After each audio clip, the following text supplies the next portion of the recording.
The breaking point. The coffee was exactly 142 degrees, the way Marcus Blackwell insisted it be every morning at 7:15. Nora Webb set the porcelain cup on his desk with the handle positioned at precisely 45 degrees, the way he preferred. She'd laid out his schedule, confirmed his afternoon meetings, and prepared briefing documents for each appointment. Everything was perfect, the way it always was. "The Miyamoto contract," Marcus said, without looking up from his computer, his voice sharp and commanding. "Where is it?" "In the red folder, second document from the top. I've flagged the sections requiring your signature and included notes on the negotiation points they're likely to contest." Nora kept her voice even and professional, the way she'd perfected over 3 years of working for the notoriously difficult CEO. Marcus finally glanced up, his dark eyes sweeping over her with the same cursory attention he gave everything that wasn't directly making him money. He was devastatingly handsome in the way that powerful men often were: sharp jawline, perfectly styled black hair with hints of silver at the temples, an expensive suit that emphasized his athletic build. At 38, he commanded every room he entered. The Singapore office called. They need someone there by Thursday to handle the merger complications. He returned his attention to his screen. "Book yourself a flight." Nora's stomach dropped. "Marcus, I can't go to Singapore on Thursday. My sister's surgery is Friday morning. I told you about this 3 weeks ago, and you approved my time off." "Things change. Send Jade flowers and a card. She'll understand."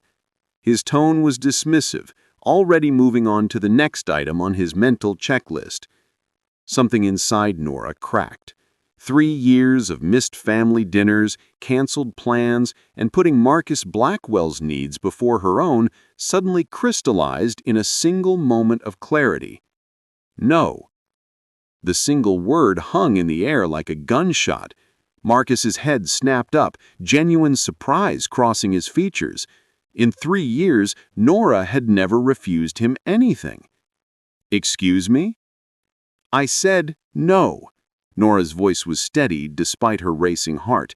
"I'm not going to Singapore, I'm not missing my sister's surgery, and I'm not doing this anymore."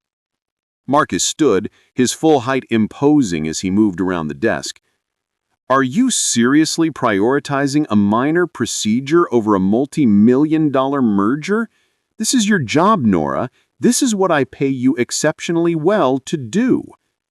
You pay me to have no life, to sacrifice everything so your life runs smoothly."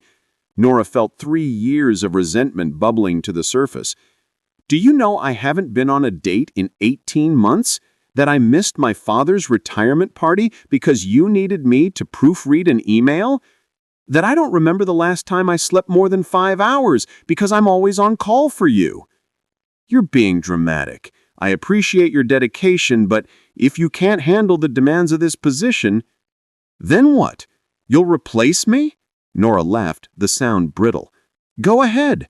Find someone else who knows you take your coffee at exactly 142 degrees, who knows you're allergic to shellfish and have a preference for aisle seats on flights, who can anticipate your needs before you voice them and smooth over all the relationships you damage with your complete lack of emotional intelligence." Marcus's expression hardened, his jaw clenching.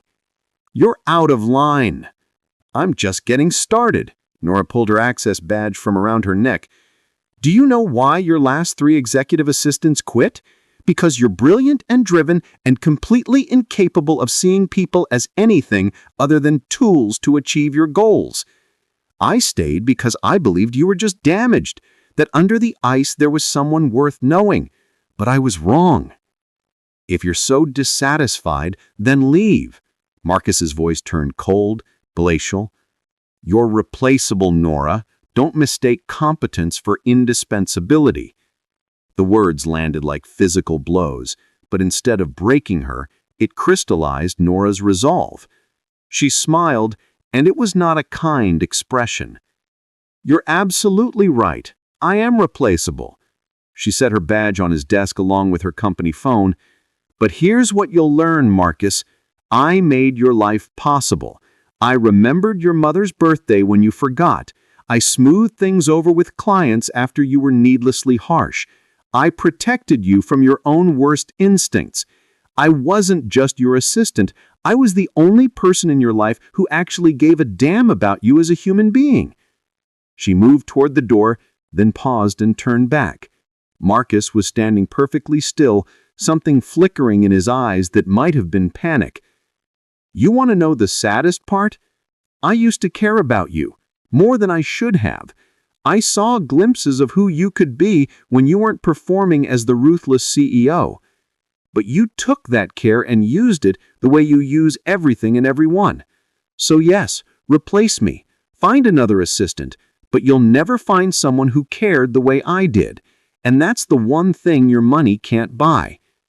Nora walked out of Marcus Blackwell's office for the last time, her head high and her heart pounding. Behind her, she heard nothing. No call for her to wait, no attempt to fix what he'd broken. Just silence. In the elevator, her phone buzzed with messages from colleagues who'd apparently heard the raised voices. Nora ignored them all, except one from her sister Jade. "Did you really just quit? I'm so proud of you." Tears stung Nora's eyes as she typed back, "On my way to the hospital, where I should have been all along." As the elevator descended, Nora felt the weight of 3 years lifting from her shoulders.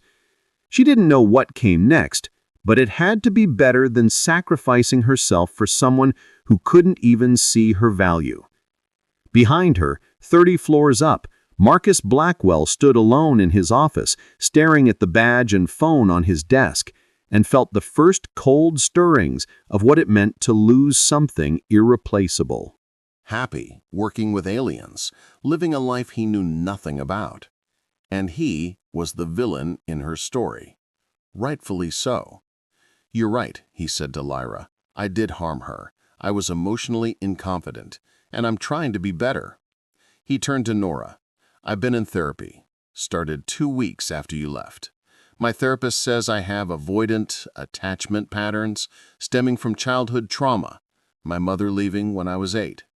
I pushed people away to protect myself from abandonment, but I created the very thing I feared." "I don't expect that. I expect you to go to hell, honestly." Marcus's voice cracked. "But I'm hoping you'll give me something more. Because you were right. You made my life possible. And without you, I'm realizing my life was the only thing that mattered to me. Now I've lost the one person who made it mean something." The vulnerability in his words hung in the air. Lyra looked between them with obvious fascination, apparently studying their interaction like one of her research projects. "This is quite dramatic," Lyra observed, "though your species does seem to prefer emotional declarations in crisis moments rather than consistent honesty." Despite everything, Nora smiled at that. "We're ridiculous, aren't we?" "Endlessly so. It's part of your charm." Lyra turned to Marcus. "You genuinely care for her. I can see it in your energy patterns. But care without respect is meaningless. Can you respect her as an equal rather than an employee?" "Yes," Marcus said immediately. "God, yes. Nora, you were never just my assistant. You were the smartest person in every room, including mine. I just didn't know how to acknowledge that without admitting how much I needed you."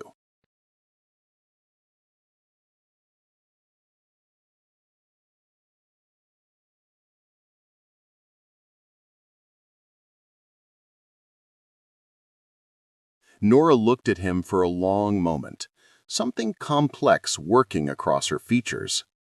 "I need time and space. If you really care about me, you'll give me both." "I will. I promise." Marcus pulled out a business card, writing something on the back. "This is my personal number, not the company line, not my assistant's line. If you ever want to talk, I'll answer, no matter when, no matter what." He set the card on the lab table and turned to leave, then paused. "For what it's worth, I'm proud of you. This work, this life you're building, it's incredible. You deserve incredible things." After he left, Lyra turned to Nora with obvious curiosity. Your emotional response to him is complicated. Anger mixed with residual attachment and reluctant hope. You can really see all that? Nora asked. Energy patterns don't lie, even when humans do, to others and themselves. Lyra's expression was kind. He's damaged but genuine in his desire to change. The question is whether you want to risk being hurt again. Nora picked up the card Marcus had left, staring at his handwritten number. I don't know what I want. Then take time to discover it, Lyra advised. But I suggest one thing. If you do engage with him again, demand complete honesty. Half-truths and emotional avoidance created your previous dynamic. Don't allow that pattern to repeat. Nora nodded, pocketing the card.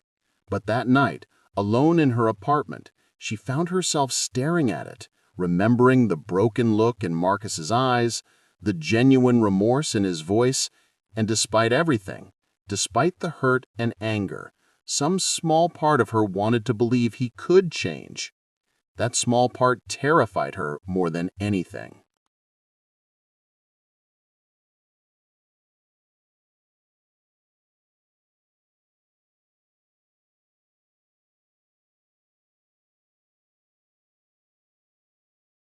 Vulnerability and truth. 3 weeks passed before Nora called Marcus. 3 weeks in which he apparently turned his entire life upside down based on the daily reports his former CFO sent her at Nora's request. She wasn't ready to trust Marcus, but she was curious about his claimed changes.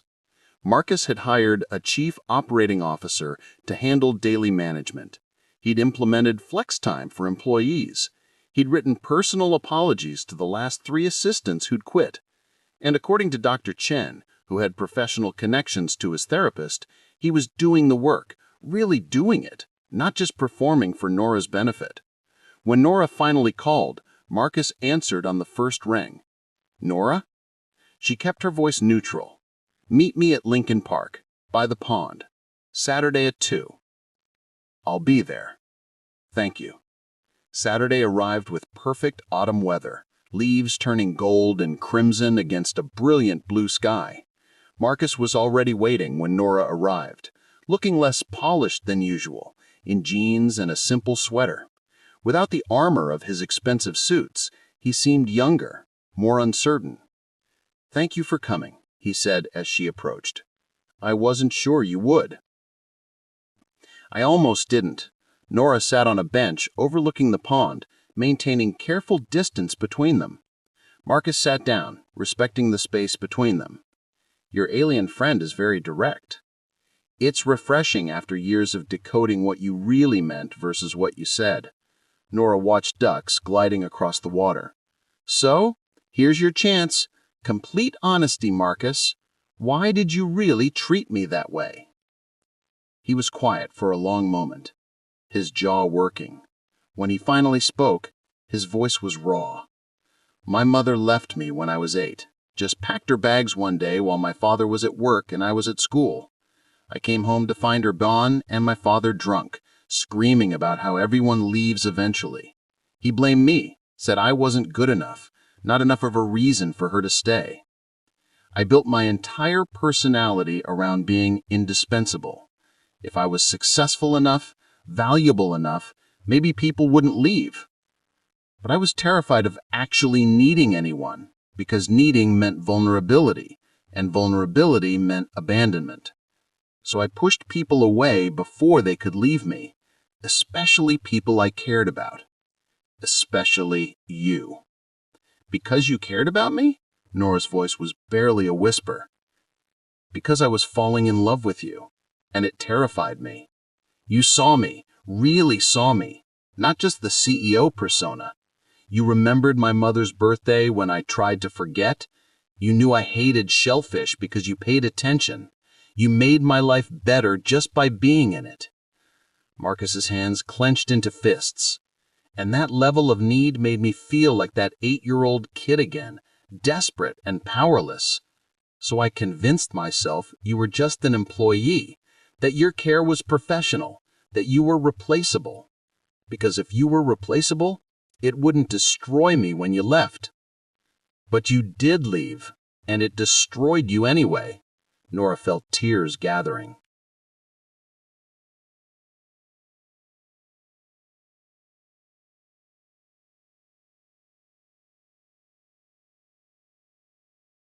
Completely. And I realized pushing you away hurt infinitely worse than risking vulnerability would have. Marcus turned to face her fully.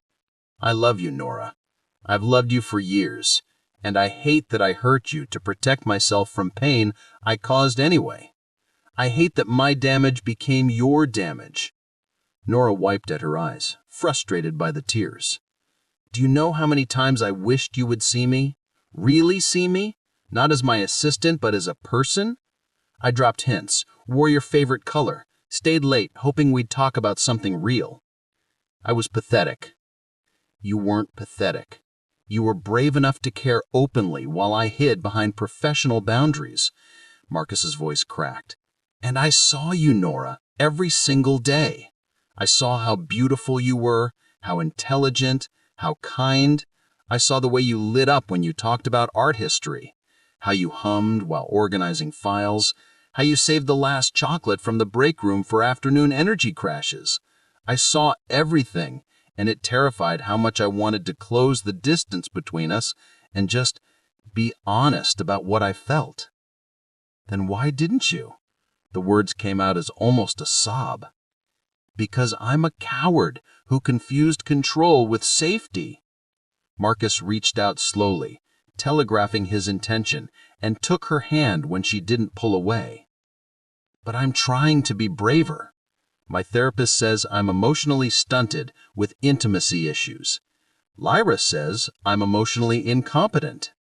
They're both right, but I'm working on it, and I'm hoping you'll give me a chance to prove I can be better. Nora looked at him for a long moment, something complex working across her features. What are you asking for, Marcus? A date, a real one, where we're equals, exploring whether this thing between us could be something real, where I court you properly, respect your boundaries, and prove that I value you beyond what you can do for me. He squeezed her hand gently. I'm asking for a chance to earn your trust back, and maybe, eventually, your love. I never stopped loving you, Nora admitted, the truth spilling out. Even when I was furious, even when I hated you, some part of me still loved you. That's what made it hurt so much.